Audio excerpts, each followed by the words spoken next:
அந்த 4 வயதான முதியோர்கள் ஒரு நாள் சந்திச்சாங்க, பேசிக்கிட்டாங்க. ஒருத்தர் ஆரம்பிச்சாரு, இப்பெல்லாம் முன்ன மாதிரி நான் இல்லப்பா, வயசாய் போச்சு இல்லையா, கையெல்லாம் நடுங்குது பாருங்க. இன்னொருத்தர் தொடர்ந்தாரு, நானும் தான் முன்ன மாதிரி இல்ல, வயசாயிருச்சு, கால்ல வலுவே இல்ல, ஒரு 10 அடி கூட தெம்பா நடக்க முடியல. அடுத்தவரும் அதே மாதிரி அழுத்துக்கிட்டாரு, இங்க மட்டும் என்ன வாழுதான், நானும் முன்னாடி மாதிரி இல்ல, அப்போல்லாம் வீடு முழுக்க வெள்ளடிக்கிறதே நான் தான், இப்போ பாருங்க சுண்ணாம்பு வாளிய தூக்க கூட முடியல, வயசாய் போயிட்டு. இதெல்லாத்தையும் உன்னிப்பா கேட்டாரு 4வது பெரியவர். அந்த 3 நண்பர்களோட முணுமுணுப்ப ஆராய்ஞ்சு பார்த்தாரு.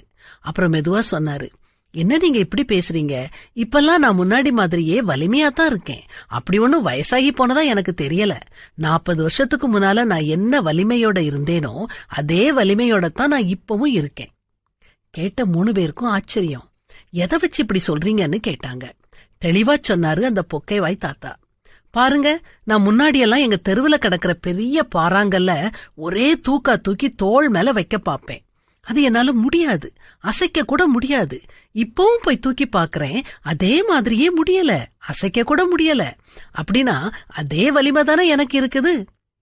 இதத்தாங்க பாசிட்டிவ் அப்ரோச்னு சொல்றாங்க. எதையுமே நாம நேர்மறையா எடுத்துக்கிட்டோம்னா கவலை இல்ல, சந்தோஷம்தான். ஐயோ எனக்கு வயசாயிட்டுதே, என்னால இதை செய்ய முடியலையே, அதை செய்ய முடியலேன்னு நினைச்சு புலம்பிக்கிட்டு இருந்தோம்னா எப்பவும் துன்பம்தான். வயசாகிறத யாரும் தடுக்க முடியாது. ஆனா முதுமைக்கே உரிய நன்மைகளை நினைச்சு திருப்தியா வாழ கத்துக்கிடலாம் இல்லையா?